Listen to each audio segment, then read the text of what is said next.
story time. It is fucking story time with Hatchet, and I am here chatting with Staxx.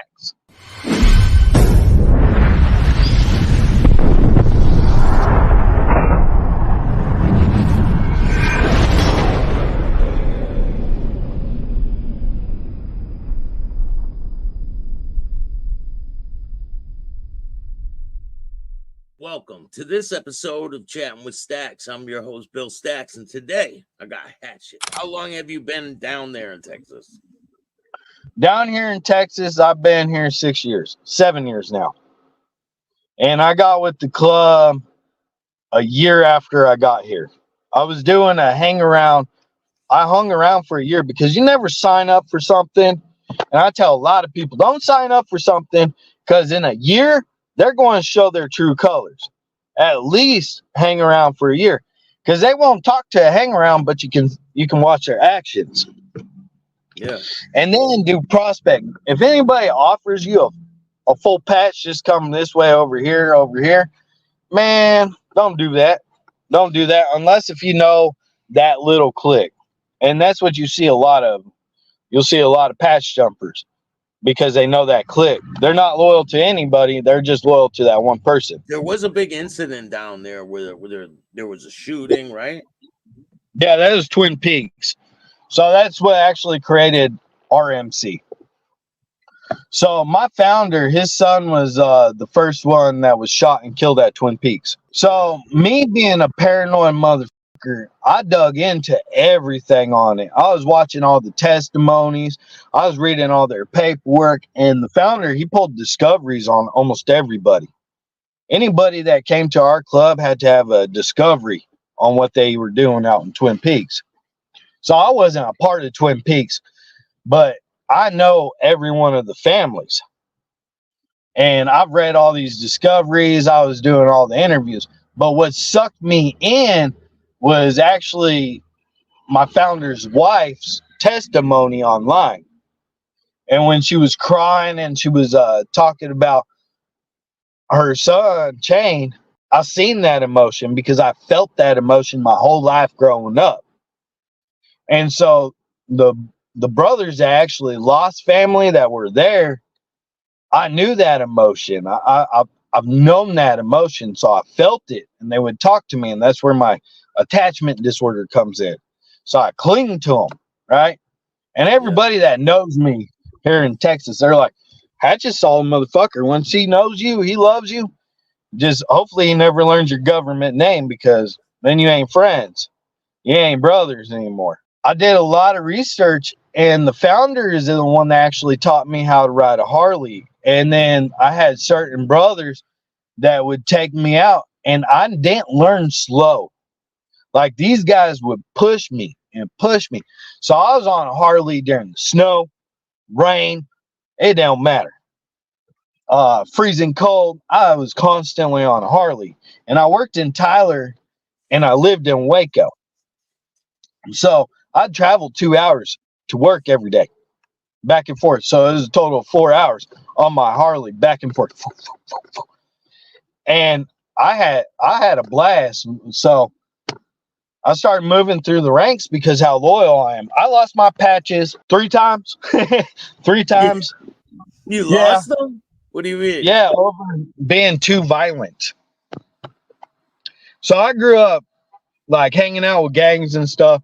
Whoever I was with, I'd go ride with them. I never joined the clique, but whoever I was with, man, we're fucking this crew up tonight. All right, I jump out of the car and go fuck them up. That's how I was. Never joined nothing. With these guys, they gave me family. They gave me a purpose.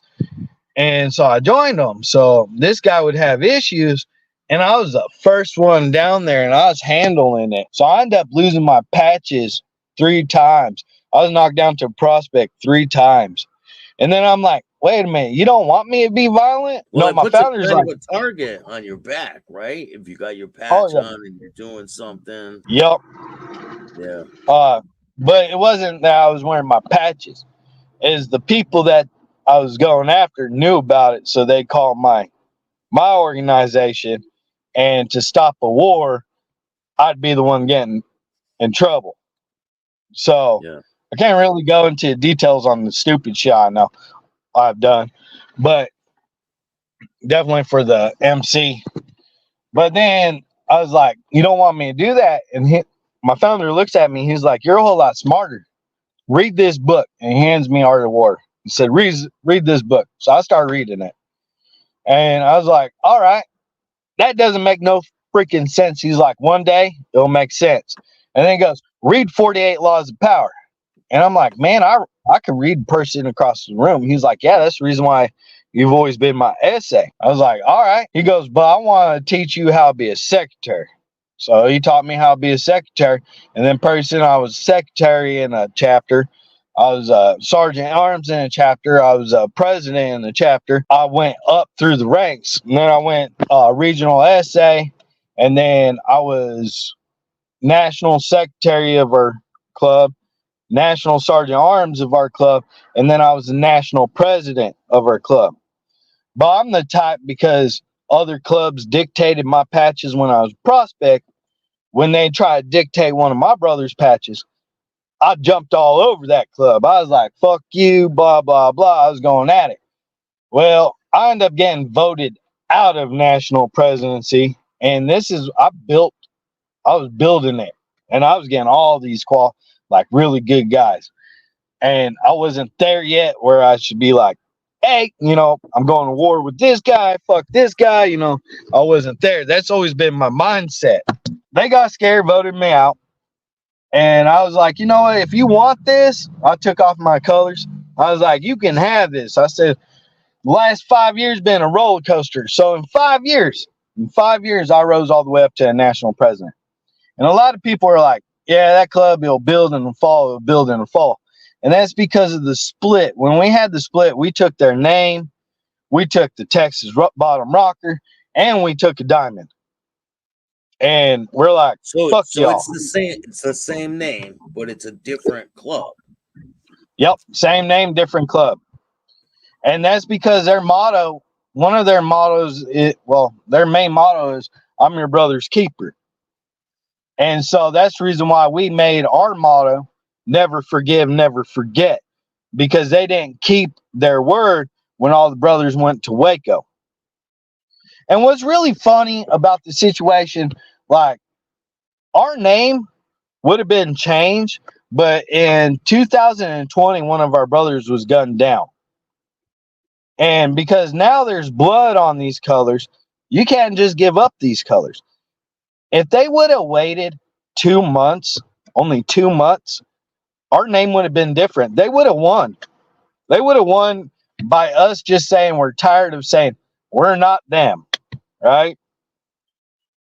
So it's a back and forth feud between us. It's really more politics now than it is dumb shit. They still exist, though, right? The other, yeah, they still exist. Yep, they still exist. Is there any way they're going to squash it all and just move forward? Only way that they'll squash you if we take off the top rocker, our name. And they're in 99. We're at 1%. There's no way in hell we're changing our name after we lost blood. So we're like, nah, fuck you. So, but you see it on the news now. You see the art murder down in Tyler. That's my brother that was killed. And they all started ratting on each other. Like straight up. Boom, boom, boom, boom. And right now they got their national president and their national sergeant arms in there. So the national president, he actually got kicked out. I think it was a month before he got arrested. He was caught stealing. So he probably has hard feelings for that club. So if everybody ratted on him, it's just going to go down the pike. But Texas is full of a lot of clubs. It's a big area. There's a lot of clubs in Texas. Do you think that they'll be able to coexist? So no, there's a lot of hate.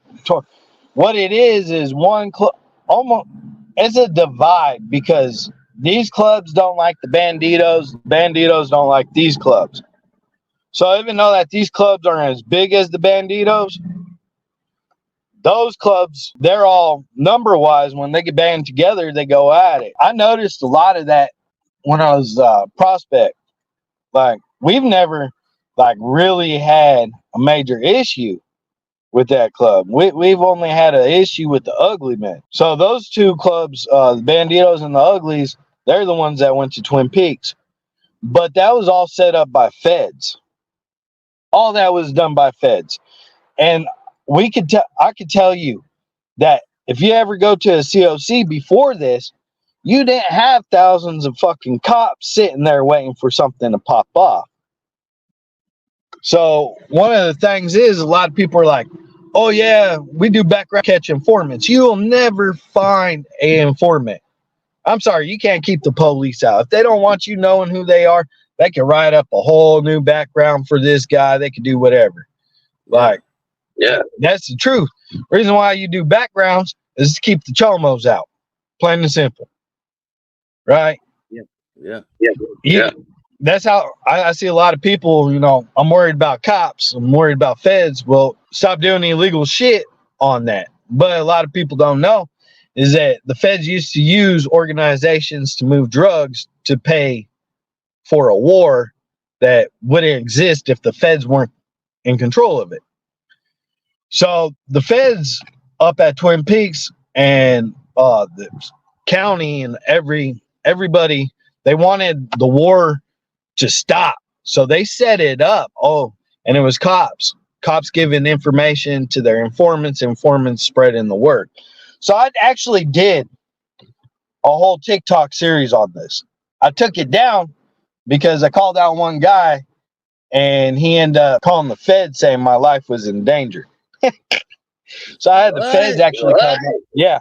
So I actually had the feds come over to my house. And one guy's like, prove it. Well, I grew up where my dad, you know, certain homes and certain people, they will tell you that if you have a Wi-Fi connection, that it can be hacked easily. 100%. So don't put security cameras around your house, because if they want to watch you, they can watch you. All they have to do is get a warrant for your Wi-Fi. Boom, they're in. They're watching inside your house. They're watching outside your house. So why would you do that? It's bad enough you're walking around with the tracking device. Yeah. So I put it out there, and this fed shows up with the sheriff, and he's like, aren't you scared? I say, man, I noticed that the sheriff had all these tattoos. I say, you know, it's funny, in the 80s and the 90s, and, you know, only in the early 2000s, it was cool for anybody to have tats. You couldn't be a sheriff if you had tattoos. Aren't you trying to look like an outlaw?